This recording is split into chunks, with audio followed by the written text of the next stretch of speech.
नमस्कार दर्शक बंधु मो चैनल इप्सिता स्किचन ने आपण मानक अनेक अनेक स्वागत जनाऊँगी। आपण मैंने सिम्बर बहुत सारा रेसिपी बनैकी खाइथिबे। एबे तो सिम्ब अवेलेबल अच्छी मार्केट रे। थरे एई प्रोसेस रे सिम्ब भजा को बनातु, बहुत टेस्टी लगे। मु बिना आलू रे आपण मानक बनैकी देखैबी। रुटी भात सबुथिरे एटा खाइबाकू समस्त को भी पसंद आसीबो। वीडियो को शेष पर्यंत ताले देखंतु। एथिपई देखंतु 250 ग्राम रो देसी सिम्ब को मु नेइची।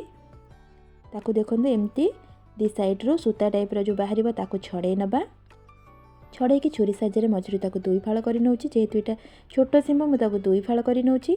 जे गुडी को बड़ अछि ताकू मु तीन फाळ करि नउची। देखंतु एटी मु ताकू तीन पीस करि नेली। सेम प्रोसेस रे सब सिम्ब को मु एटी धोई के पानी रे पकेई कि रखिची। एटी देखंतु गोटे मीडियम साइज रो प्याज को काटि कि रखिची।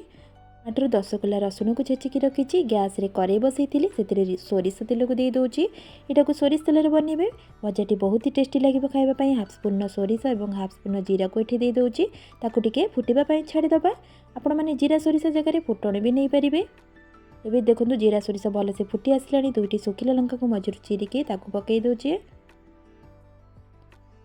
ताकू टिके भी फुटिबा पई छाडी दबा।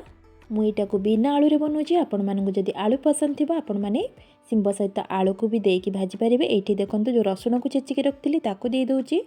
ताकू लाइट गोल्डन कलर हैला पर्यंत टिके भाजी नबा। रसुण रा कलर टिके चेंज हे आसलानी। देखंतु एठी मु पियाज को दे दोची।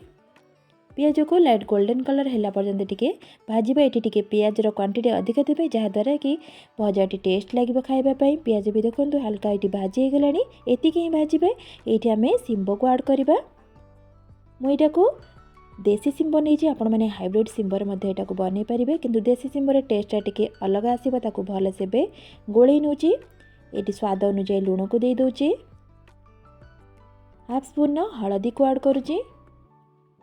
ताको एबे भल से गोळै नबा।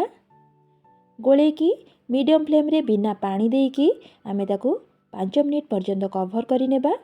आपण एथि पानी देबे नाही। सिम्बर टिके पानी बाहरिबो। देखंतु एबे कवर करि नेली। 5 मिनिट हे गलानी। मु कवर खोलुची। सिम्ब देखंतु पूरा भल से एठी भाजी हैला बळी हे जाईची। ताको एबे खोली की आमे आ 5 ରୁ 7 मिनिट पर्यंत भाजी नबा। टिके क्रिस्पी टाइप रो हेले भजाटी भल लागिबो। माने लाइट गोल्डन कलर हैला पर्यंत आमे सिम्ब को भाजी नबा। देखंतु कलर भी हल्का एठी चेंज हे आसुची। एठी मु काटी रखितिबा धनिया पत्र को दे दोची। सिम्ब पूरा टिके भाजी हे गलानी। पूरा परफेक्ट हे गलानी मो भजाटी। दर्शक बंधु आपण मानकु जदि आज रो सिम्ब भजाटी भल लागिथिबो निश्चय गोटे लाइक करिवे और फ्रेंड मानक सहित शेयर करि नेबे।